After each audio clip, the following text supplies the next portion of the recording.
The symbolism of the flood.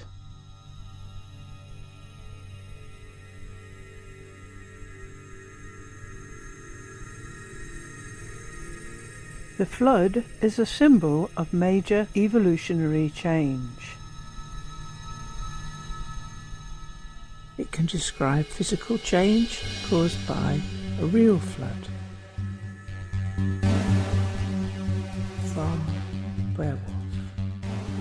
He told the story of the primal strife, with the destruction at last of the race of giants by the rushing flood, a terrible end. Estranged was that race from the Lord of eternity. The tide of water was the final reward that the ruler sent them.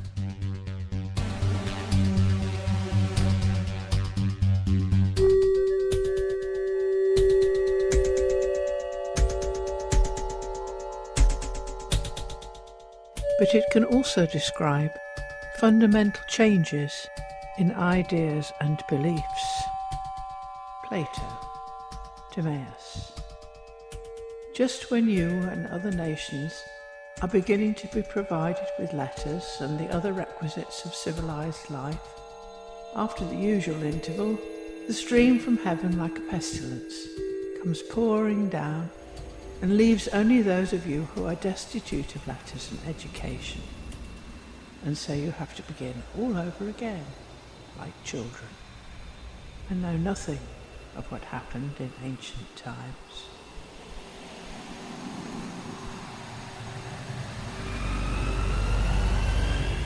Perhaps the flood is slow, gradual, and almost imperceptible.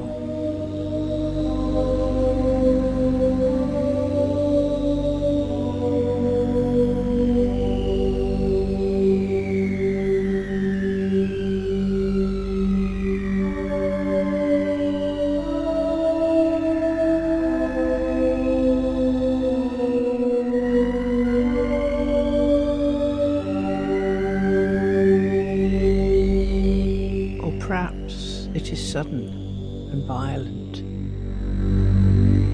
Of those texts that have survived, most emphasize that we know nothing of history really, because successive floods, both figuratively and literal, washed away all the evidence.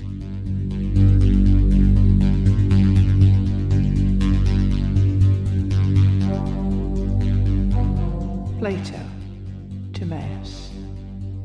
The memorials which your own and other nations have once had of the famous actions of mankind perish in the waters, and the rude survivors in the mountains begin again, knowing nothing of the worlds before the flood. The genealogies which are recited to us out of our own annals are a mere children's story.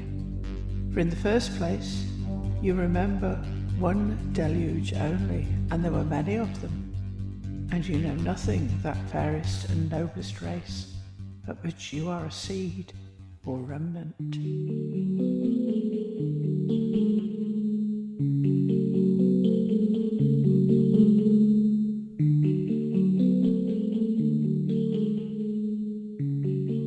Water symbolically dissolves things, removes them, washes them away. It is a form of purification, removing dross. When the alchemists said they could create gold from dross, they were talking symbolically.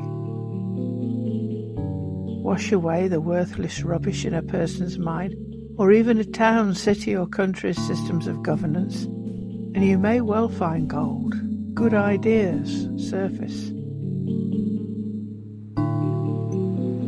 But the flood is always needed first to create a clean surface on which to build anew.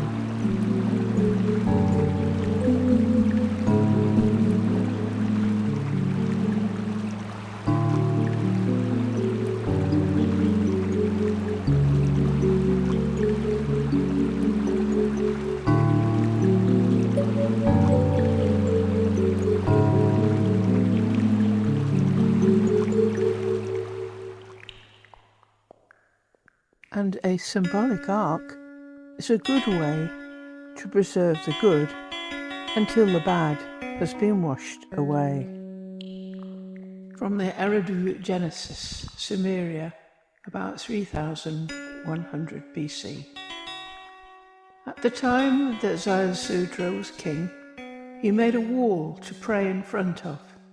He prayed regularly every day, until one day he heard a voice, and this voice said, "Step up to the wall to my left and listen. Let me speak a word to you at the wall, and may you grasp what I say. May you heed my advice. By our hand a flood will sweep over the cities of the half-bushel baskets and the country. The decision that mankind is to be destroyed has been made. Now, hear what I have to say to you." And the god Enki then instructed Zayasudra to build a boat and load it with pairs of living things, and Zayasudra complied. And the time came when all the evil winds, all stormy winds, gathered into one, and with them then the flood swept over the cities of the half-bushel baskets for 7 days and 7 nights.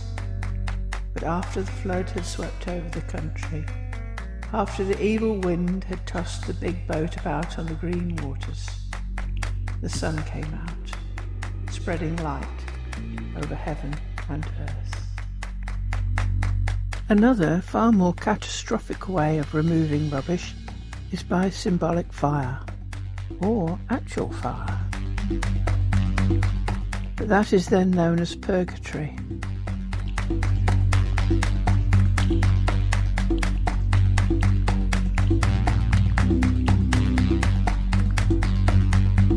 But purification can quell the flames if you have enough water.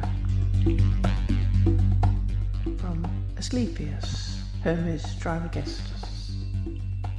Such will be the old age of the world. Irreverence, disorder, disregard for everything good. When all this comes to pass, Asclepius, then the Master and Father, the God whose power is primary, governor of the first God, will look on this conduct and these willful crimes, and in an act of will, which is God's benevolence, he will take his stand against the vices and the perversion in everything, righting wrongs, washing away malice in a flood, or consuming it in fire, or ending it by spreading pestilential disease everywhere.